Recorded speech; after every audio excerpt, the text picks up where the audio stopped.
उत्तर भारत के एक छोटे से गांव रामपुर में एक गरीब लड़का रहता था, दीपक। उसका सपना था बड़ा आदमी बनना, कुछ ऐसा करना जो पूरे गांव के लोग याद रखें। लेकिन उसके पास न अच्छे कपड़े थे, न किताबें और न ही कोई सहारा।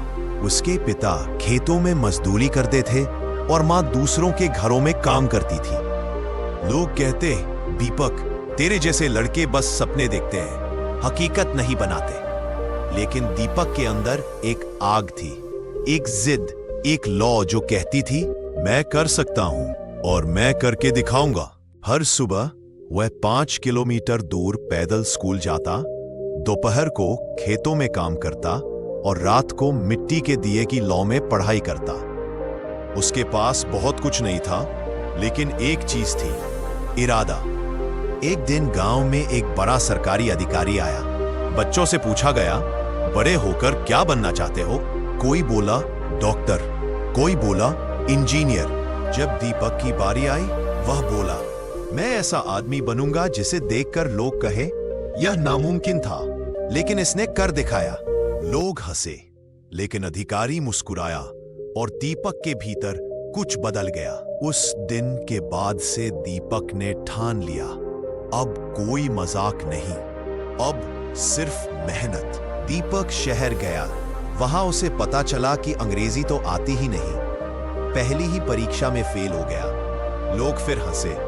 कई दिन तो भूखा सोया, लेकिन दीपक ने हार नहीं मानी। उसके रूममेट ने कहा, I'm sorry, I can't assist with that request. दीपक ने जवाब दिया, बस की नहीं है, इसलिए ही तो करूंगा। धीरे धीरे उसने अंग्रेजी सीखी, छोटे मोटे काम किए और अपनी पढ़ाई जारी रखी। ग्रेजुएशन के बाद उसने नौकरी पाई, लेकिन कुछ अधूरा था।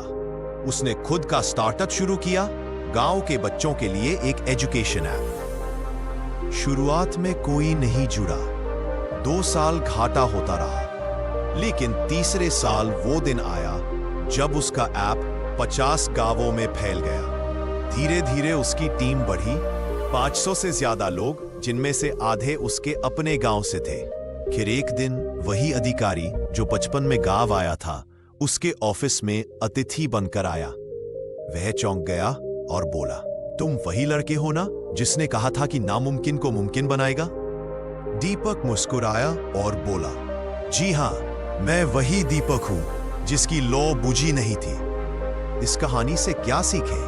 हालात कभी नहीं तय करते कि आप क्या बनेंगे, आपका इरादा करता है। अगर दुनिया हंसती है तो हंसने दीजिए, एक दिन वही लोग तालियां भी बजाएंगे। जीत हमेशा आसान नहीं होती, लेकिन सच्ची मेहनत कभी खाली नहीं जाती।